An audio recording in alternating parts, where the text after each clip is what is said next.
Hola y buenos días a todos. Comenzamos este caluroso y no demasiado soleado día de verano hablando de miopía y la importancia de su control en la infancia, especialmente ahora que estamos retomando poco a poco esta nueva normalidad y estamos siendo conscientes de cómo este confinamiento que hemos sufrido ha tenido consecuencias, influyendo negativamente en nuestra salud visual, pero en especial en la de nuestros hijos.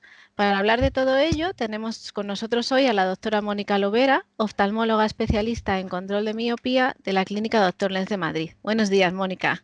Buenos días, Rocío. ¿Qué ¿Qué tal? tal estás? Bueno, bien. Acostumbrándome a la nueva normalidad. Sí, estamos todos un poquito en ello. Pues muchas gracias por participar con nosotros en estos podcasts. Mónica, quería empezar esta entrevista pues hablando un poco pues, de salud visual, sobre lo que hemos comentado, porque muchos padres, yo misma, nos preocupa más en estos momentos la salud visual de nuestros hijos. Pues como comentábamos, hemos sufrido un confinamiento especialmente duro para ellos, para los niños, y nos preocupa cómo ha podido afectar esto a su salud visual, en concreto en relación a la miopía. Ujú. Bueno, ¿Qué nos mira, podrías decir al respecto, Mónica? pues como bien comentas, a muchos padres les preocupa la salud visual de sus hijos, tanto a los que son miopes como a los que no. Y la verdad es que no es para menos, porque tantas horas delante de los dispositivos electrónicos, sumados a todos los deberes que ya de por sí estuvimos haciendo en casa como bien hemos Sí, podido, pues dejan di que poco sí. tiempo, ya te lo digo como madre, dejan poco tiempo para jugar y para realizar tareas al aire libre. Mm, Y entonces los padres pueden pensar, estando en lo cierto muchas veces, que estos nuevos hábitos pueden afectar a la salud visual de sus hijos. Hasta el cambio de siglo era prácticamente imposible hacer que un niño estuviese en casa. Pasaban la mayor parte de la tarde en la calle. Pero hoy en día esto es casi impensable. Y es que 20 años dan para mucho. Tanto que hemos cambiado nuestros hábitos sin darnos cuenta del impacto que esto tiene a más largo plazo, e incluso ujú, a corto plazo también. En cuestión sí, de salud visual, hoy podemos decir que la miopía es un importante problema de salud pública global. Ya no se ciñe solamente a efectivamente. una cuestión visual, sino que es, como digo, un problema de salud pública que abarca un montón de áreas y sobre todo si tenemos en cuenta que para el 2050 se estima que el 50% de la población mundial va a ser miope. Y eso va a Ujú. ser un problema realmente para todos que, como digo, afectará a muchas esferas, ya no solamente pensar en la parte académica o en decir, bueno, todo el mundo va a llevar gafas. Si fuese solo eso, Sí, efectivamente. Si fuese solo eso, diríamos, bueno, pero va más allá. Efectivamente, como nos has comentado, cifras generales a nivel mundial, pero ¿sabemos, por ejemplo, en qué situación nos encontramos en España con respecto a la miopía? bueno, aquí lo que sí podemos decir es que de momento en el último, en los últimos datos que tenemos, dicen que la miopía ya afecta a aproximadamente el 30% de la población. Y además, a medida que se van haciendo estudios año tras año, se observa que este porcentaje no para de crecer. Ujú, ujú. Toda la razón. Por eso en Amires también estamos muy preocupados con este tema, con estudios que ya sabéis que estamos llevando a cabo.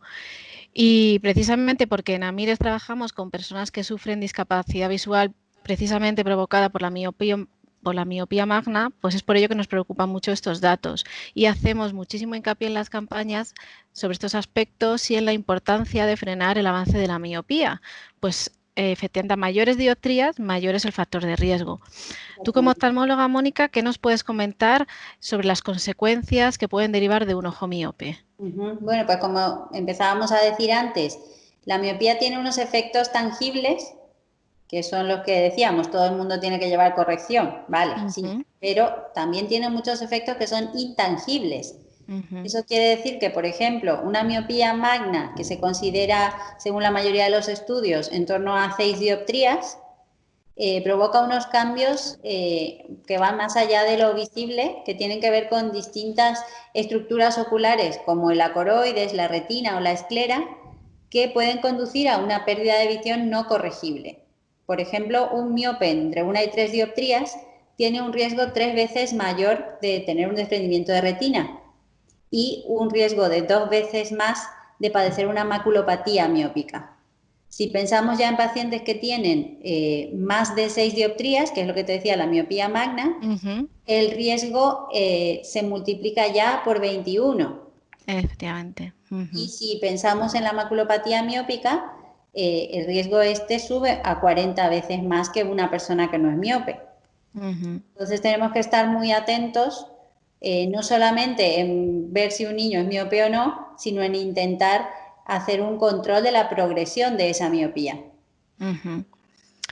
Por otro lado, siempre se está hablando ahora mucho y todos conocemos que si bien es cierto que el factor genético es importante en, por ejemplo, la aparición de la miopía en los niños, la evidencia científica ha puesto encima de la mesa que existen otros factores que están favoreciendo este crecimiento, que hemos dado unas pinceladas al principio, pero quería que tú como especialista nos pudieras ampliar más este tema para que los oyentes lo tuvieran presente.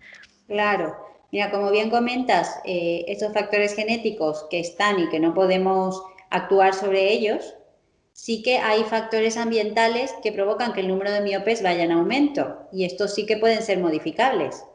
Entre estos factores que tienen que ver tanto con la aparición como con la evolución de la miopía, podemos decir que son especialmente importantes el tiempo de excesivo trabajo en cerca, aparte del que ya realizan nuestros niños en clase o en este caso mientras han estado confinados, todo lo que sea académico, pues ahí se puede influir poco, pero sí que podríamos tener una influencia importante en lo que no sea obligatorio, digamos. Entonces, el poco tiempo que emplean en realizar tareas al aire libre que no conllevan el uso de una visión próxima. Según el estudio de prevalencia de la miopía de jóvenes en España, 7 de cada 10 dedican menos de 1 hora al día a realizar actividades al aire libre, en condiciones normales. La exposición a la luz solar también tenemos que tener en cuenta que es determinante para prevenir y retener la miopía, tanto en niños como en adolescentes, porque se ha visto que estimula la producción de un neurotransmisor que es la dopamina, que lo que hace es actuar a nivel de como digo, de los receptores para evitar el alargamiento del globo ocular durante el desarrollo. Entonces, un ojo que no crece tanto es un ojo que va a ser menos miope. Luego, también estamos hablando mucho del uso abusivo que se hace hoy en día o que los padres igual no somos muy conscientes de la peligrosidad o el factor de riesgo también que conlleva el uso abusivo de los dispositivos electrónicos. Claro, También, de las tablets o de los móviles, que es verdad, muchas veces hasta yo te digo sinceramente que tiramos de ello, porque al final los niños a edades cada vez más tempranas lo están demandando y es un recurso que tenemos a mano y que muchas veces lo usamos de una manera descontrolada, demasiadas horas al día y como digo, a edades cada vez más tempranas. sí, efectivamente, porque, por ejemplo, ¿hasta qué edad no se recomendaría que un niño utilizara ni un móvil ni una tablet por su evolución del ojo? O sea, sería interesante que un niño menor de 4 años no lo utilizase o menor de 2 o... A ver, sinceramente sería ideal que un niño menor de 4 años no tenga ningún contacto con un móvil o con una tablet, sobre todo porque al final eso engancha, ¿no? Yo reconozco que en la sociedad actual eso es muy difícil. Es complicado, Entonces, sí. más que decir lo prohibimos, es utilizar todos los dispositivos con cabeza, con sentido común, limitar el máximo tiempo posible, no solamente el uso, la duración del uso, sino también intentar vigilar la distancia a la que se observan los dispositivos. Claro, porque eso influye también en lo primero que has comentado, excesivo trabajo de cerca, ¿no? Los niños Claro, vemos que tienen tendencia a acercarse las pantallas lo más posible y lo más pegado al ojo que... y claro. eso, Y si tengo que elegir entre un dispositivo y otro, te diré que cuanto más grande sea mejor, justamente por eso, porque nos permite que la distancia no tenga que ser tan corta, ¿no? efectivamente. Quería comentarte también, o para que nuestros oyentes lo supieran, que a la vista está más si cabe después de este periodo, que estos factores ambientales de los que hemos estado hablando con el abuso de los dispositivos son importantes y que afectan, está claro, a la salud visual de los más pequeños. Pero, por ejemplo, una vez que apareció la miopía en nuestro hijo y vemos que aumenta con demasiada rapidez, como padres, ¿qué podemos hacer al respecto? Bueno, me alegro que me hagas esta pregunta, porque existen diferentes estrategias de control de la miopía y hay mucha gente que piensa todavía a día de hoy que no se puede hacer nada. Ujú. Sí, hay que elegir el momento, sí, el mejor momento para comenzar a utilizar estas estrategias es tan pronto como se detecte que hay un aumento en las dioptrías que puede aparecer rápido y sobre todo si se asocia con un aumento de la longitud axial del ojo. Esto es realmente lo que marca que hay un aumento real y que no podemos decir simplemente que es porque hay un componente acomodativo de por medio, que ahora, sobre todo en esta situación en la que nos encontramos, es un factor importante. Hay que descartar que no haya nada acomodativo y la mejor Ujú. manera de hacer esto es midiendo la longitud axial del Claro. ojo. Es decir, ver realmente que el crecimiento que se haya observado, si es que se observa, es mayor del que se pueda atribuir al propio crecimiento, porque cuando crecemos nuestro ojo también crece hasta cierta edad. Ujú. Entonces, hay una parte de ese crecimiento que decimos, bueno, es normal porque el niño ha crecido o el adolescente, pero si es un crecimiento muy grande en esa medida concreta, que es la longitud axial del ojo, ahí ya seguramente estemos ante una miopía que está progresando y habrá que ver si hay que poner alguna medida de control para que ese crecimiento no sea excesivo. Excesivo, efectivamente. En Amires nos gusta dejar claro, por ejemplo, y difundir el mensaje para que la gente sea consciente de que la miopía no se cura. Uh Una vez -huh. que ha aparecido, solo se puede corregir el error refractivo asociado, es decir, pues con Claro. gafas, con lentillas, con cirugía, pero actualmente, como bien dices, también podemos intentar ralentizar ese crecimiento en los niños. Uh -huh. ¿Cuáles son esas estrategias o métodos que nos permiten controlar la miopía? Bueno, en primer lugar voy a repetir lo que has dicho. Un ojo miope, por más que esté operado, por ejemplo, o que tenga sus lentes de contacto puestas o lo que fuera, aunque vea bien, sigue siendo un ojo miope, porque el alargamiento que se ha producido y que pudo haber provocado cambios, por ejemplo, en la retina, eso es irreversible. Ujú. No hay nada que nos devuelva el ojo previo a la miopía.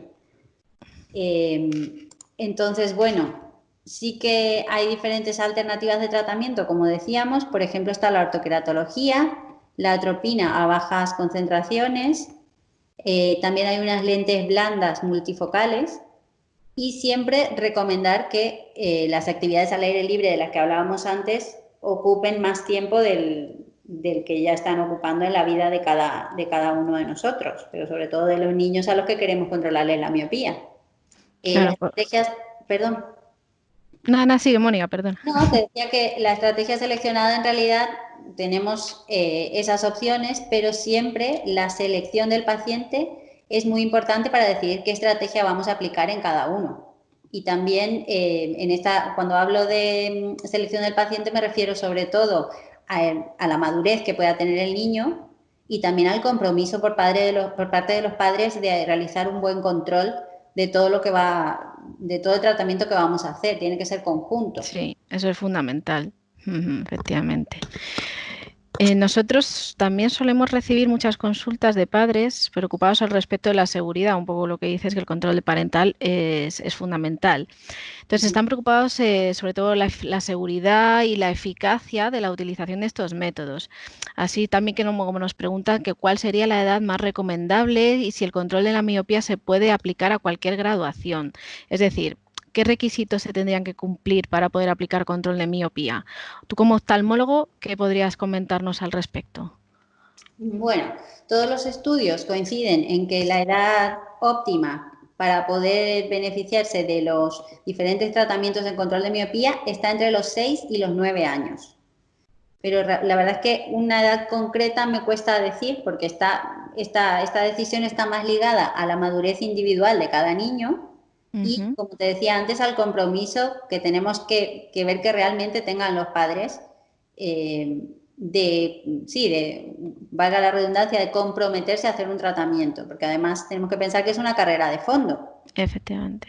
Que esto no es una cosa de hoy para mañana, que tiene que tener una trayectoria, unas horas concretas de utilización, entiendo. Exacto. La evidencia científica que hay sobre los tratamientos es abundante, tanto sobre la ortoca como la atropina a bajas dosis y más recientemente las lentes blandas de control de miopía. Esta evidencia científica garantiza que los métodos son eficaces y que son seguros para su uso en niños.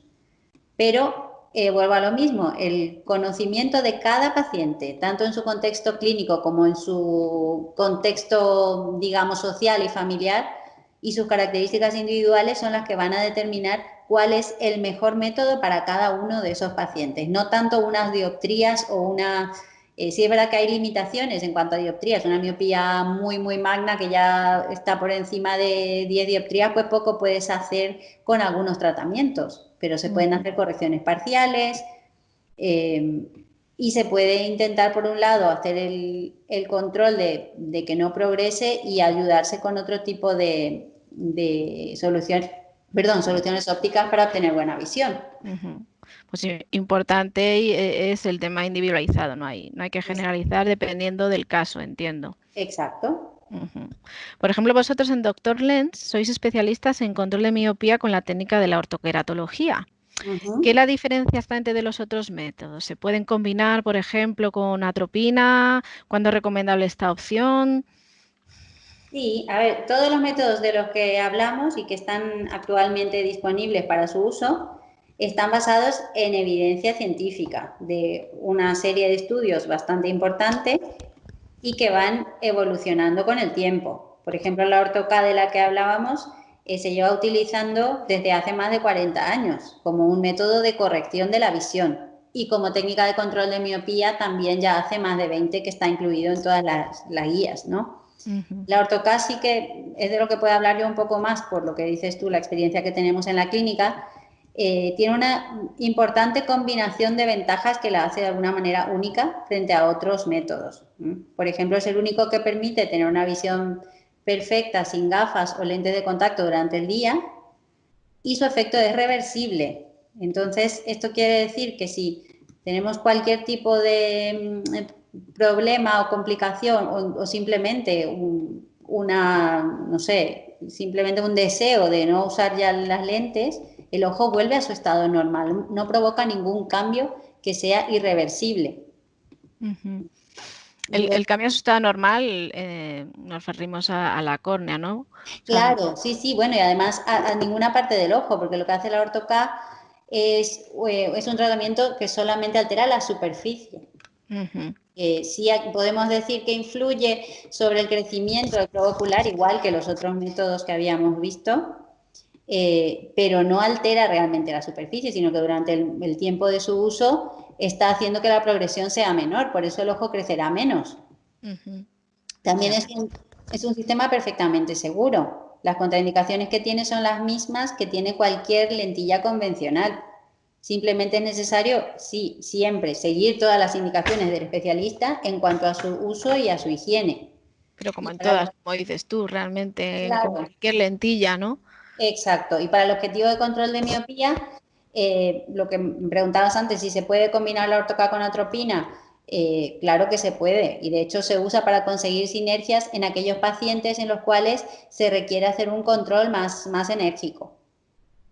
Entonces, podríamos resumir que tiene una combinación única de ventajas, que es la buena visión que ofrece durante todo el día, la libertad de hacer todo tipo de actividades, por ejemplo, los deportes, natación o lo que sea, deportes acuáticos, por ejemplo, sin necesidad de llevar gafas ni lentes de contacto durante el día. Y otra cosa también importante, que las lentes, como se usan por la noche, siempre están en un entorno controlado, con los padres o los tutores encargados ahí al lado. Entonces, se supone que el manejo también va a ser más cuidadoso. Y en referencia a la seguridad, que es un aspecto que siempre también provoca más alarma entre los médicos, lo que decimos, se debe llevar un control no solamente de la evolución de la miopía, sino también de la integridad de la superficie ocular y de la rutina en el manejo de cualquier tratamiento que sea propuesto, o sea, no solamente de las lentes de Ortho-K. Cuando hablas de rutina, ¿exactamente a qué te refieres?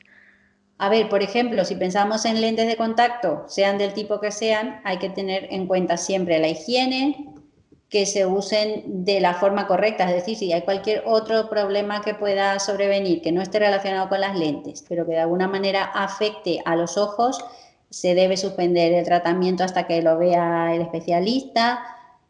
Higiene de manos, importante siempre, pero con más razón en los tiempos que corren. Y además, otra cosa importante que es que los niños tienden a minimizar los problemas. Entonces, el control parental cobra más importancia todavía si cabe en esto.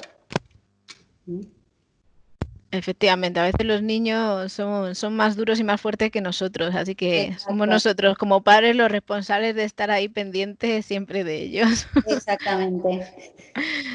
Pues muchas gracias, Mónica, por compartir con nosotros este ratito hablando sobre miopía y sobre todo colaborando con la labor de información y sensibilización que realizamos en Amires. Siempre en todos nuestros mensajes ponemos encima de la mesa la importancia que hay que darle a la miopía, en especial si existe una evolución rápida en la infancia. Pues como decimos siempre, la miopía que aparece en estos años es la más susceptible de progresar a una miopía magna. Ya sabéis que es aquella que tiene más de 6 dioptrías. Y esto es lo que multiplica el factor de riesgo de desarrollar graves patologías oculares en la edad adulta.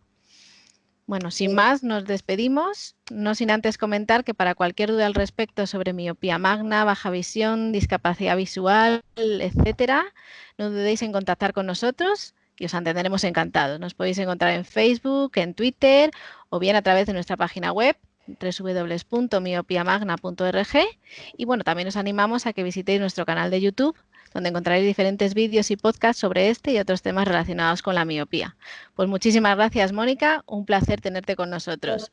Muchas gracias a ti, un placer y para cuando queráis, aquí estamos. Gracias, hasta luego. Hasta luego.